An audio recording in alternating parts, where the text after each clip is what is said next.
Cuando mi esposo falleció, Emiliano tenía 8 años. Apenas una semana antes habíamos celebrado su cumpleaños. Los globos todavía colgaban desinflados del techo cuando recibí la llamada. Un infarto, repentino, sin aviso. En un momento estábamos planeando un fin de semana en el campo, y al siguiente le explicaba a un niño por qué su papá no volvería a casa. Recuerdo esa noche, sentados en el suelo de la cocina, sosteniendo sus pequeñas manos entre las mías, prometiéndole que estaríamos bien, aunque no tenía idea de cómo lo lograríamos. No éramos ricos. Javier tenía un seguro de vida, pero no era gran cosa. Volví a trabajar a tiempo completo en la Biblioteca Municipal de San Isidro. Tomé turnos de fin de semana en el mostrador y aprendí a estirar 1 kilo de carne molida para que rindiera 4 comidas. Emiliano nunca vio la lucha. Ese era el punto. Tenía sus tacos de béisbol, clases de piano y frenos cuando los necesitó. Nunca le conté de las noches que me salté la cena para que él pudiera repetir. No quería que creciera sintiéndose menos. Consiguió una beca para la Universidad Estatal en Querétaro, pero yo cubrí los faltantes. Quería estudiar ingeniería, así que pagué tutorías cuando las matemáticas se le complicaron. Cuando su viejo sedán se descompuso en el 2º año, firmé como aval para un préstamo y pagué la mitad de las mensualidades cuando él no podía. Me decía a mí misma que eso era ser madre. Eso hacías cuando querías a alguien más que a ti misma. Pero en algún momento, Emiliano empezó a decir cosas que se me quedaron grabadas, comentarios al aire, como piedritas que lanza uno sin pensar, pero que pesaban en mi pecho. Me debes por todo lo que has invertido en mí. O no me criaste para dejarme caer. Al principio, me reía. Estaba cansado, estresado, bromeando. Pero las palabras se volvieron más frecuentes y el tono se endureció con los años. No dijo gracias cuando lo ayudé con el enganche para su boda. Dijo, solo estás haciendo lo que los padres deben hacer. Me tragué eso también. Años después, cuando me llamó para invitarme a cenar con esa voz tranquila y dijo, tenemos buenas noticias. No imaginé que estaba entrando a una habitación donde el amor se había convertido en una deuda. La primera vez que conocí a Valeria, me dio la mano como si fuera una entrevista de trabajo. Amable, firme, pero distante. Me llamó señora 2 veces antes de que le pidiera que solo me dijera Marcela. Sonrió. Dijo que claro. Y 5 minutos después volvió a decir señora. Me dije que solo estaba nerviosa, que era formal. No todos se abren de una. Ella era astuta, ambiciosa, siempre pegada al celular, contestando correos con frases cortantes mientras asentía en las conversaciones. Emiliano estaba encandilado. La miraba como si ella tuviera las respuestas de un examen para el que nunca estudió. Y yo lo intenté. De verdad lo hice. La invité a cenas familiares. Pregunté por su trabajo. Elogié cómo manejaba los cambios de humor de mi hijo, pero no importaba lo que hiciera. Siempre me sentía como un pensamiento tardío. En un día de Acción de Gracias, llevé mi cazuela de camote. Era la favorita de Javier, y también de Emiliano cuando era pequeño. Valeria la miró y dijo, «¡Ay! Aquí no ponemos bombones en las verduras. Pero gracias». La guardó en el refri y nunca la sacó. Ese fue el año en que empecé a llegar tarde a las fiestas, ya con el estómago lleno. Luego llegó la bebé, mi nieta, Camila, suave, con ojos grandes y perfecta. Esperé 6 horas afuera de la sala de partos. Cuando por fin me dejaron entrar, Valeria sostenía a Camila como si fuera de cristal, y cuando extendí los brazos, la apartó. Mejor esperamos a que crezca un poco, dijo. Los recién nacidos tienen el sistema inmune frágil. Asentí. Me había lavado las manos 2 veces. No dije nada. Se volvió rutina. Llevaba ropa, pero ya tenían de todo. Ofrecía cuidar a la niña, pero tenían sus sistemas. No me echaban, no directamente. Solo me iban dejando de lado, como un mueble que ya no encaja en el espacio. Emiliano también cambió. Empezó a decir cosas como, no hace falta que vengas hasta acá, o, a Valeria le gusta hacer las cosas a su manera. Sonreí. Seguí sonriendo. Me dije que estaban creando su propio ritmo, que no necesitaba estar en el centro. Pero cuando me invitaron a cenar ese martes y dijeron, tenemos buenas noticias, pensé que tal vez esta vez sería diferente. Emiliano me llamó un martes por la tarde. Su voz era alegre, ensayada. Tenemos buenas noticias, mamá. ¿Vienes a cenar esta noche? Pregunté si era por Camila. No exactamente, dijo, pero te va a alegrar. Llevé una botella de vino, aunque dudaba que Valeria la tomara. Ella abrió la puerta. Sonrió como si apenas recordara quién era, y me invitó a pasar. La mesa ya estaba puesta. Camila dormía en su cuarto, y la comida estaba servida, nada casero. Emiliano sirvió agua, no vino. Charlamos de cosas ligeras mientras comíamos pollo rostizado y cuscús, de esos que vienen en caja y con buena intención. Valeria habló de su próximo lanzamiento de producto. Emiliano mencionó un proyecto reciente en el trabajo. Asentí. Hice preguntas. Seguí el ritmo. Después de recoger los platos, Valeria sacó una carpeta manila y la puso frente a mí como si fuera el menú de postres. Esto, dijo Emiliano, tocando la carpeta, es la buena noticia. La abrí. Documentos de hipoteca. Una casa de 3 recámaras, en un fraccionamiento que no conocía. Construcción nueva, jardín grande. Levanté la mirada, confundida. La compramos la semana pasada, dijo Valeria, sonriendo. Camila va a tener un patio para jugar. Es un gran paso para nosotros. Es hermosa, dije. Y lo dije en serio. No sabía que estaban buscando. Queríamos que fuera sorpresa, dijo Emiliano. Usamos nuestros ahorros para el enganche, pero nos falta para las mensualidades los primeros años. Ahí es donde entras tú. Parpadeé. Emiliano se inclinó hacia adelante. Has ahorrado por años, mamá. No tienes hipoteca, ni deuda de coche. Tiene sentido. Es hora de invertir en el futuro de tu familia. Valeria añadió. Has dicho que quieres hacer más por Camila. Bueno, aquí está. Estabilidad para ella. Miré los papeles. Los números estaban alineados como dominós. Tasas de interés, plazos. Mi nombre ni siquiera estaba en la escritura. Emiliano se encogió de hombros. De todos modos, no tienes a quién más dejárselo. No respondí. No podía. Solo miré a mi hijo y me pregunté cuándo dejó de pedir y empezó a esperar. Dejé la carpeta en la mesa, intacta, y dije que lo pensaría. Pero al salir al aire de la noche, supe mi respuesta. Llamé a Emiliano a la mañana siguiente. No ensayé lo que diría. Solo le dije la verdad.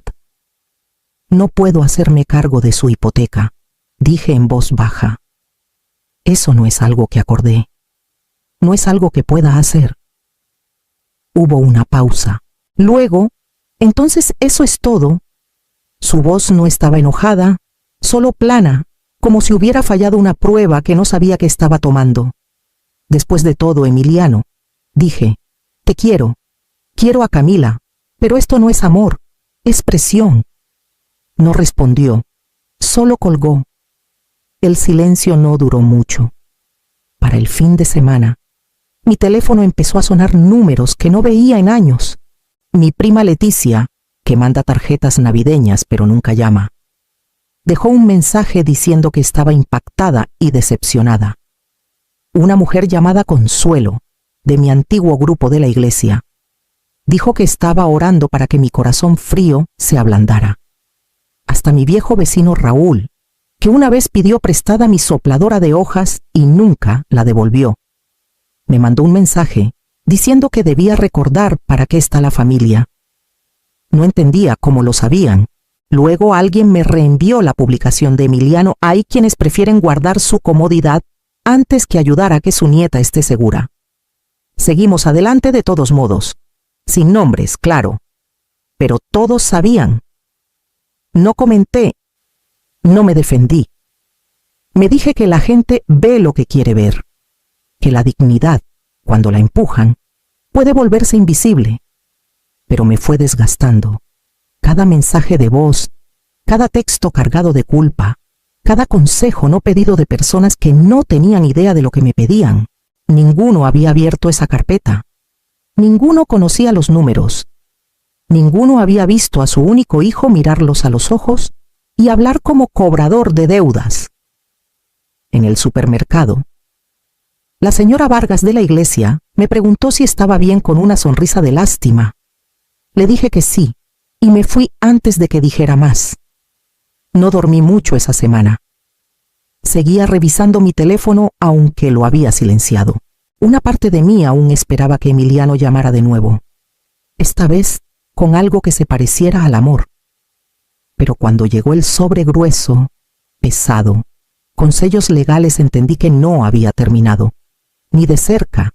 Llegó un jueves, un sobre grueso, color crema, con una etiqueta impresa y sin remitente. Al principio pensé que era algo de seguros papeles de Medicare o folletos de cuidado a largo plazo, pero al abrirlo, la primera palabra que vi fue demandante. Emiliano Vargas, contra Marcela Vargas. Mis manos se helaron. Me senté. Leí la primera página y luego la leí de nuevo. Una demanda civil. 5 millones de pesos. ¿Por qué?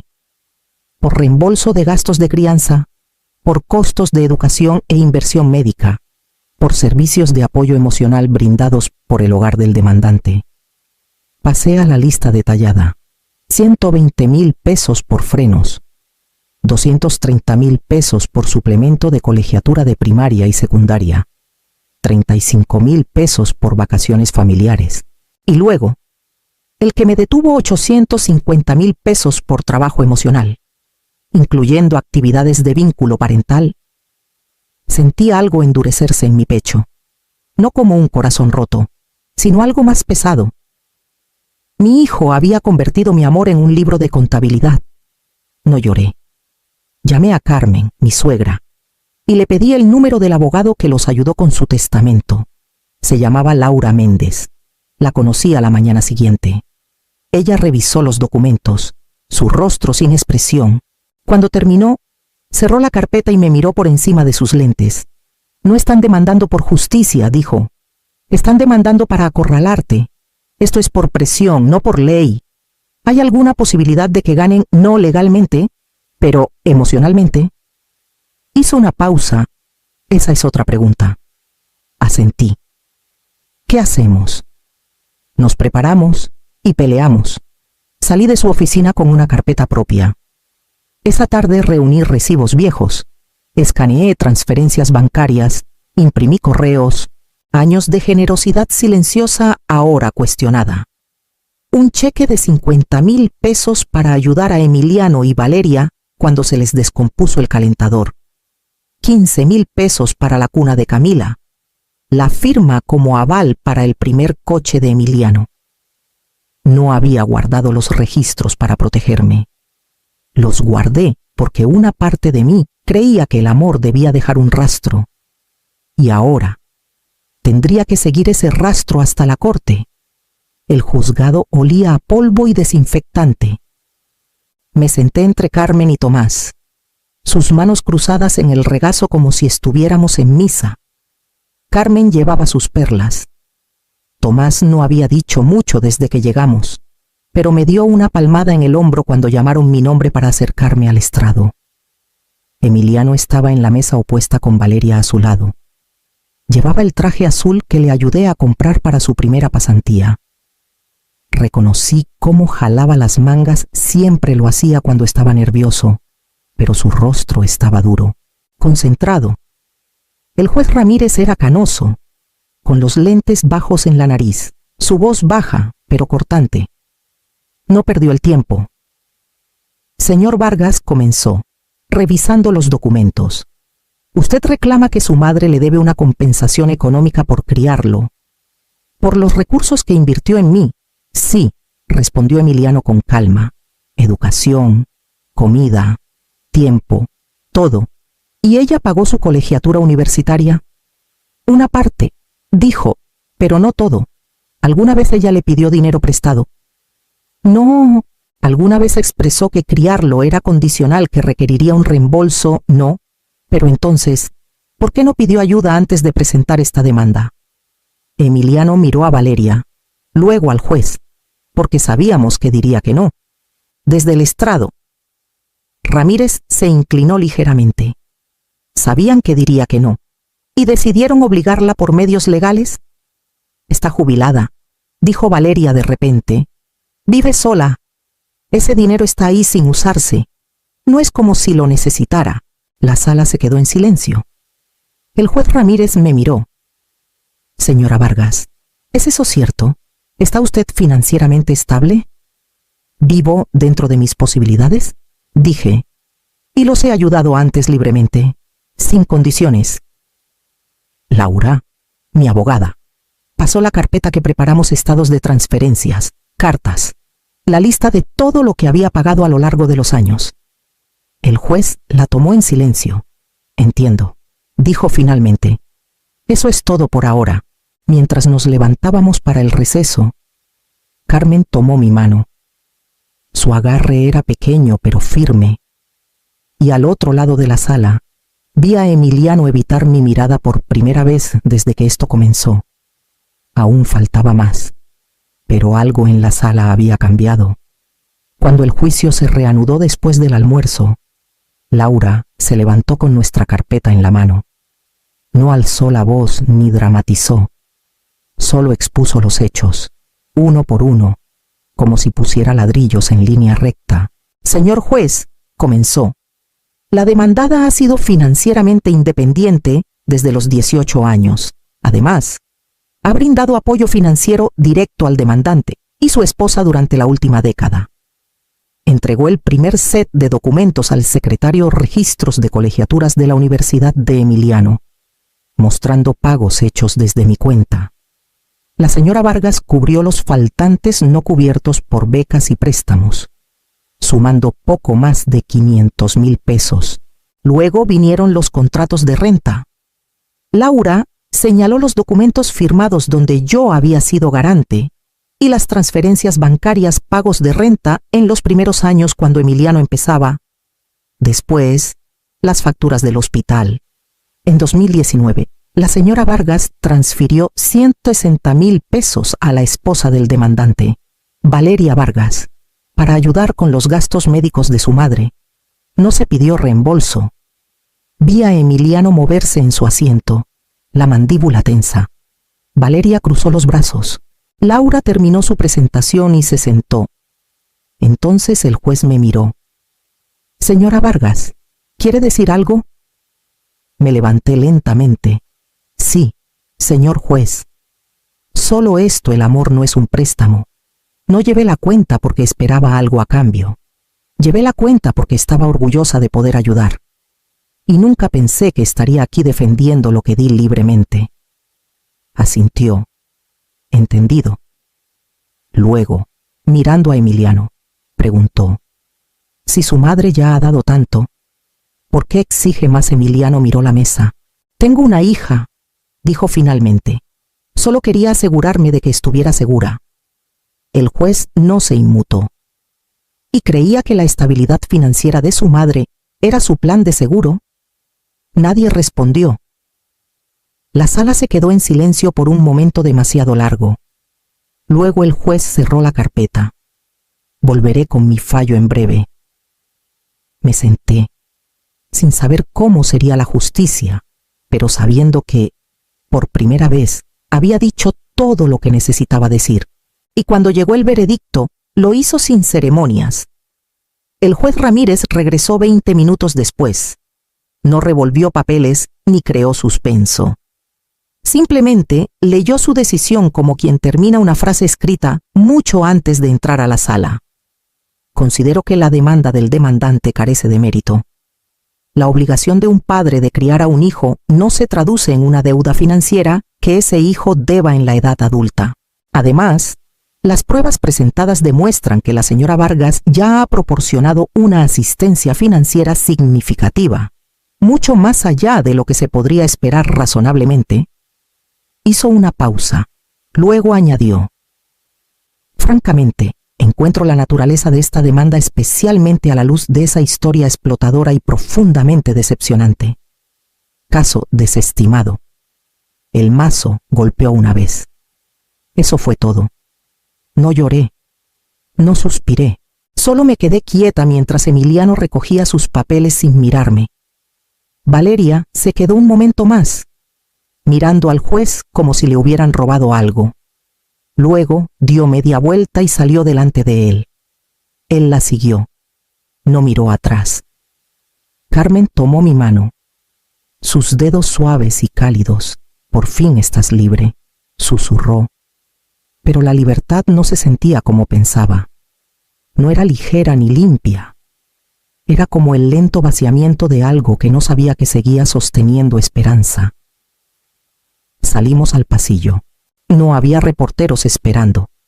Nadie aplaudió. Solo el sonido de tacones en el suelo y el zumbido bajo de una máquina expendedora en la esquina. Miré la carpeta que aún sostenía y me pregunté qué parte de mí pensó que esto se sentiría como abrir una puerta. En cambio, se sintió como una cerrándose para siempre detrás de mí. Tomás ofreció manejar. Carmen insistió en parar por un pastel, como si hubiéramos terminado un día largo de mandados y no el desmoronamiento de lo que una vez fue mi familia. Dije que sí, no porque tuviera hambre, sino porque el pastel significaba normalidad, y en ese momento no sabía qué más pedir.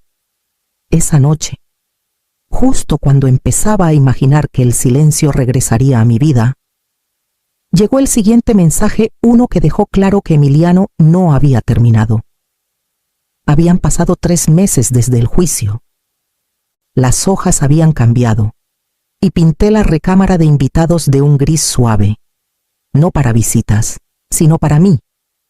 Un lugar para sentarme con libros y luz, para sentir que había reclamado algo pequeño. Había vuelto a dormir toda la noche. La casa estaba silenciosa. Mis pensamientos habían dejado de correr. Entonces llegó el correo. Sin asunto. Solo esto. Ahora que tienes espacio de sobra, creemos que es hora de que Valeria y la bebé se muden contigo. Sería más fácil para todos. Avísanos qué te parece. Sin saludo. Sin disculpa. Ni siquiera un signo de interrogación. Lo leí 2 veces, mirando la pantalla como si las palabras pudieran reordenarse en algo más humano. No lo hicieron. No mencionaron la demanda. No reconocieron el juzgado, las acusaciones, los meses de silencio. Solo suposición. Exigencia, pura y simple. Yo tenía espacio. Ellos lo necesitaban. Por lo tanto, era suyo. No me enojé. No lloré. Solo sentí una calma fría asentarse en mi pecho.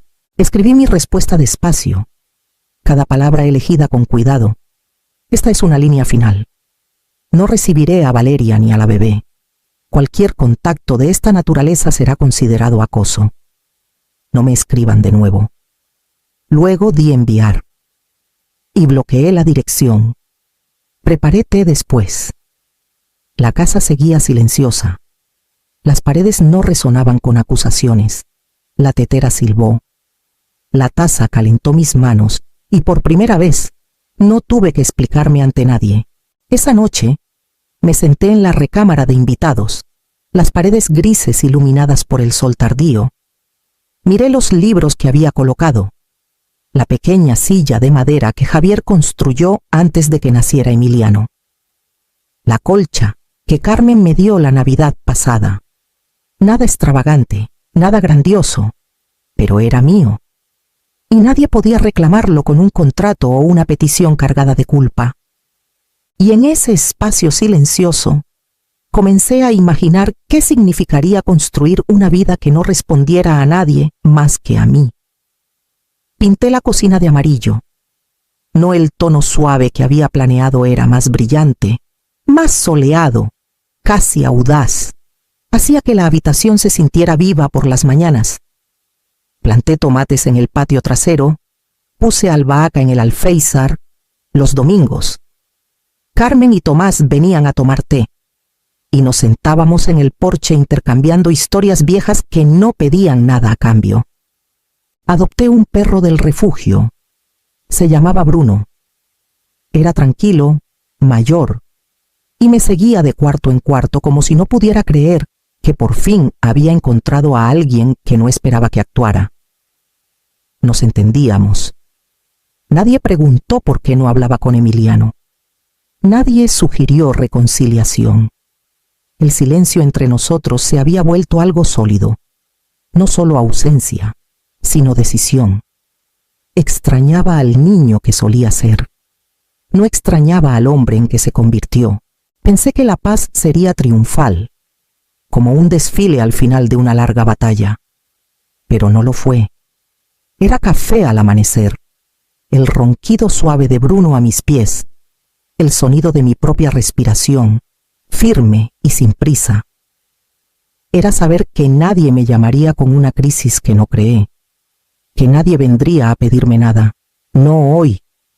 Tal vez la paz no es ruidosa, tal vez solo suena como tu nombre no siendo llamado cuando alguien necesita algo.